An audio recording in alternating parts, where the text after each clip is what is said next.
The DuPage County Heroin Opioid Prevention and Education, or HOPE Taskforce, was created by the DuPage County Board and Board of Health in the continued response to the opioid epidemic. Hello, I'm Don Bolger, Public Information Officer, DuPage County Health Department. Here to provide more information about the HOPE Taskforce and the grant process is DuPage County Board Member representing District 3, Mr. Greg Hart, and Vice President of the Board of Health, Dr. Lanny Wilson. Thank you both for being here. Thank you. It's our pleasure, Don.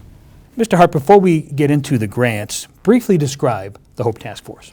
Well, the HOPE Task Force is really a partnership between the DuPage County Board and the DuPage Board of Health that was initiated a couple of years ago after we realized we had a pretty serious opioid-related challenge in DuPage County. It's not dissimilar to what's taking place across the country, but we have our unique challenges, and the HOPE Task Force is really dedicated towards advising our policymakers on how best to fight the epidemic and limit substance use disorder in our county. Dr. Wilson, what is the #1 goal of the HOPE Task Force? Don, it didn't take us too long to realize that we have an incredible amount of talent here in DuPage County working on this problem. We feel that DuPage County can be the county in Illinois, in the whole country, where you're least likely to die of a substance use overdose. So, Mr. Hart, why is the HOPE Task Force offering grants to community partners? Well, we know that fighting the opioid epidemic is a community effort. That's what's going to make us successful in this challenge. It's not going to be led solely by government, but a collaboration of different individuals and different organizations across DuPage County. We're putting these grants out there because we know that some of the best ideas are actually going to come from the community members themselves. And that's why we want their input on how we allocate our financial resources as a HOPE Task Force. I like that idea of collaboration, Greg. I see this culture of collaboration coming up time and time again here in DuPage County.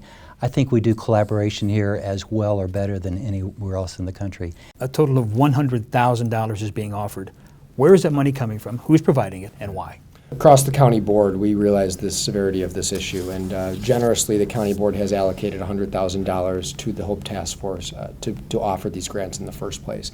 If we look at previous years, we've had a lot of successful programs come out of this, including our Focus Court, which actually just recently won a National Achievement Award from the National Association of Counties for the impact it's had at giving people a second chance.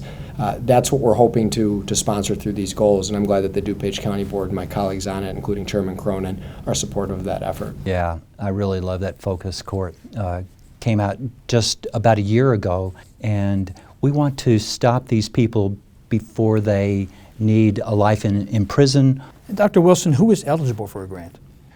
Local units of government, municipalities, townships, police, fire, public, private, and parochial schools, federally tax-exempt Section 501c3 organizations, as long as they're serving DuPage County. Grant submissions must be received by the HOPE Task Force no later than noon, Friday, December 6th, 2019. You'll find the complete list of requirements, the grant application, and more about the HOPE Task Force at hopedupage.org. Thank you.